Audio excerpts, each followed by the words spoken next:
Kaity Jackson. My dad was diagnosed in 2013 with ALS. He died at the age of 55.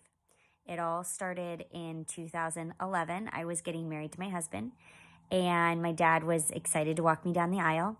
He acknowledged he had a little bit of a limp. His foot went limp, and he had to get surgery before my wedding and get a plate put in his foot. A few months later, he understood that that was actually an indicator of ALS. He called me and told me and my brothers that he was diagnosed, and that was a little bit hard of a call because no one wants to hear that your dad or loved one has now a ticking clock of how long you get them, and you just don't know. So we spent a lot of time visiting him and seeing him, enjoying our time with him, and my stepmom lived with him and was able to help provide and be there for him, get him equipment and help throughout the whole time. My dad tried to be a part of any study that he could get his hands on. They even went to Israel to try and be a part of a study.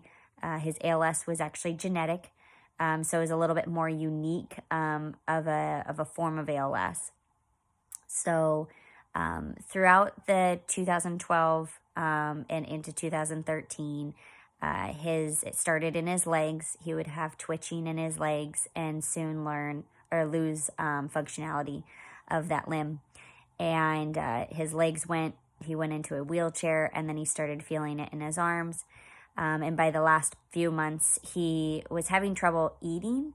And by then it was just visible that his quality of life was hard for him. He just wasn't happy.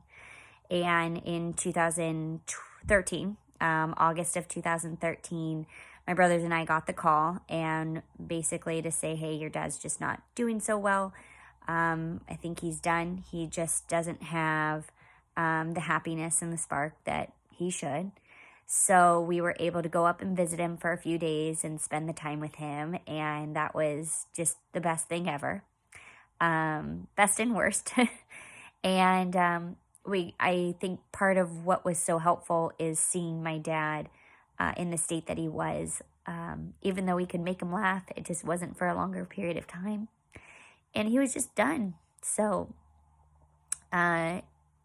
he died peacefully and with his family.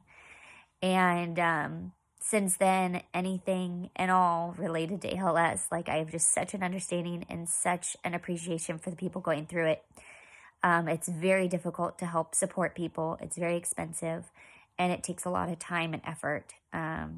It is something that I think is very beautiful, having organizations like Team Gleason provide support, provide funding, and just help with grieving and helping with the quality of life that someone has. So that's all that we tried to do with my dad, and keep him as happy as we possibly could until their last day.